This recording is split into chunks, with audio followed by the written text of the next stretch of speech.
Olha, hoje, quarta-feira, o Senado deve votar o marco legal do saneamento básico. O projeto permite a estados a opção de terceirizar os serviços e define o prazo de universalização da prestação do saneamento básico, uma área carente aqui no país. Para falar mais sobre isso, gentilmente nos atende o relator do projeto no Senado, o senador pelo PSDB do Ceará, Tasso Gereissati. Tudo bem, senador? Bom dia, obrigado sempre por atender a Jovem Pan. Como vai? Tudo bem, bom dia e muito obrigado a você pelo convite e pela oportunidade. Ô senador, o que o relator do senhor deve trazer, talvez, de novidade ou de diferente do que foi discutido na Câmara? Esse é um projeto que vem sendo discutido há muito tempo. No ano passado, a MP do saneamento chegou a caducar e agora há um projeto em andamento e o senhor é relator no Senado. O que esse projeto traz, talvez, de diferente da Câmara, em linhas gerais, senador? Esse projeto, como você disse, já vem entre Senado e a Câmara há mais de 1 ano e meio, sendo intensamente discutido. E já veio para o Senado, voltou, foi para a Câmara e agora volta para o Senado novamente. Já foi em forma de MP, agora em forma de projeto. O nosso objetivo, portanto, é praticamente não mexer em nada no texto que veio da Câmara, justamente para encerrar esse ciclo, evitar que esse projeto volte para a Câmara e comece um novo ciclo de discussões.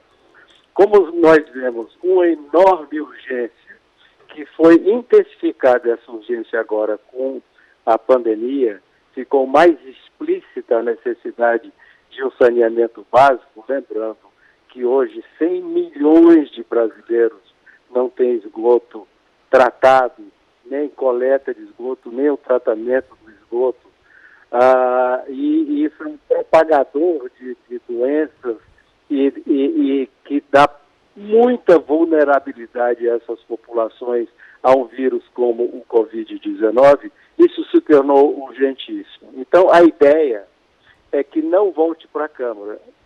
Se tornou mais urgente também, se você me permite, porque é o setor que chama atenção pelo tamanho do mercado, pela falta de serviço que existe no Brasil, chama atenção de investidores do mundo inteiro, não só do Brasil, mas internacionalmente também.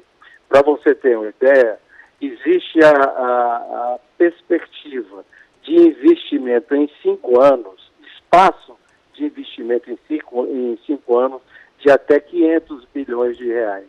Então, esse é o motivo pelo qual nós mantivemos o texto da Câmara e talvez estamos negociando com o governo, eventualmente, um veto ou outro a determinado artigo. Agora, o senador só fala em relação aos próprios investimentos, mas quem contesta muitas vezes esse projeto fala em privatização do setor. Até que ponto isso é verdade? Que há, claro, uma participação maior da iniciativa privada, ou uma participação efetiva da iniciativa privada, isso pode interferir em empresas que já estão em andamento, que já trabalham pelo país. De que maneira o relator do senhor trata isso? Na verdade, não é um programa de privatização, é um programa que abre espaço para o capital privado e justamente em função desses interesses dos investidores. Por quê? A grande maioria das empresas prestadoras do serviço de saneamento hoje no Brasil, pelo Brasil inteiro, são empresas estaduais pertencentes aos estados. Essas empresas, existem exceções, mas na sua grande maioria não tem essa capacidade de investimento para atingir o nosso grande objetivo, que é a universalização ao redor de 2033. Os estados também, hoje, em função de toda a crise econômica que nós estamos vivendo, não têm recursos para isso, e muito menos a União, que você sabe e está acompanhando o estado fiscal da União. Então, o capital privado vem complementar essa necessidade de investimento. No entanto, vai caber ao governador do estado tomar esta decisão, que podem ser várias. Um é manter com a empresa estadual, não tem problema, não é obrigado a privatizar nada. A outra é privatizar, por exemplo, a empresa estadual. Outra opção é trazer capital privado para dentro da própria empresa estadual. Outra é fazer misto, determinada região com capital com a empresa estadual e outra região com capital privado. Então, abre a oportunidade de investimento que dá ao gestor, seja o governador, seja o prefeito, várias opções. Senador Tasso Gereissati, quem faz a pergunta para o senhor é José Maria Trindade, direto de Brasília. Zé Maria. Salve, senador. Olha, senadora, é histórico no Brasil a preocupação com esse setor. Dom Pedro já se preocupava e começou ali o projeto, né, de saneamento no Brasil. Mas até hoje há falhas grosseiras.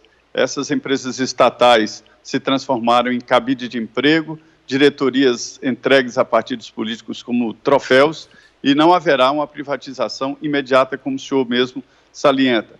Agora, as regras, o segredo de uma transferência de parte ou total de atividade para iniciativa privada, o segredo está exatamente em regras. O senhor considera que estas regras são seguras para garantir o livre acesso dos habitantes ao saneamento e, mesmo assim, investimentos?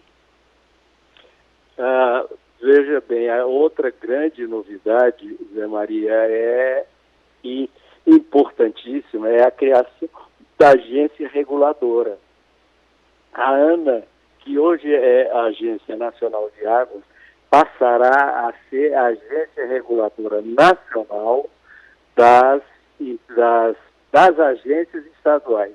Isso significa que ela vai estabelecer as regras, os parâmetros, as metas, para que as empresas a que venham ganhar concessão ou continuem, tenham que obedecer sob o risco de perderem os seus contratos. Então, nós vamos ter uma agência reguladora nacional que vai dar um padrão nacional de serviço e de metas, ao mesmo tempo que dá uma margem para cada agência estadual estabelecer seus critérios dentro dessa margem, seus critérios característicos de cada região. Evidente que o critério estabelecido em uma cidade como Campinas, em São Paulo, não pode ser o mesmo de um município pequeno no interior de Rondônia. Então, essa é a visão. Senador, agora a pergunta de Rodrigo Constantino. Constantino. Bom dia, senador. Em primeiro lugar, parabéns pelo importante trabalho de relatoria. Esse marco é muito importante para o país e merecia até mais atenção. A pergunta que eu lhe faço é porque o argumento contrário, né, a gente sabe que no fundo a defesa de privilégios, interesses, como o senhor mencionou, 100 milhões de pessoas sem tratamento de água e uma turma ideológica fica repetindo que água não é mercadoria, como se a situação atual fosse satisfatória. A pergunta que eu lhe faço é justamente para dar a oportunidade de explicar como é que fica para municípios menores ou pessoas de baixa renda. Existe a ideia do bloco e existe a ideia de subsídios. Eu queria que o senhor explicasse isso melhor. É justamente isso. Como existem diferenças muito grandes de atratividade de capital privado entre um município rico ou populoso e um município pequeno e pobre, a ideia que foi criada no projeto é construirmos blocos para que uma empresa que se interesse, por exemplo, com a cidade rica como Ribeirão Preto, por exemplo, em São Paulo, ele pegue Ribeirão Preto, mas tenha que, ao assumir o serviço de Ribeirão Preto, ele tenha que assumir também, por exemplo, 20 municípios na região, ou não necessariamente na região de Ribeirão Preto. Isso fará com que a empresa concessionária terá que pegar o que nós estamos chamando de filé e pegar o osso também. Desta maneira, e com os mesmos objetivos e com as mesmas metas.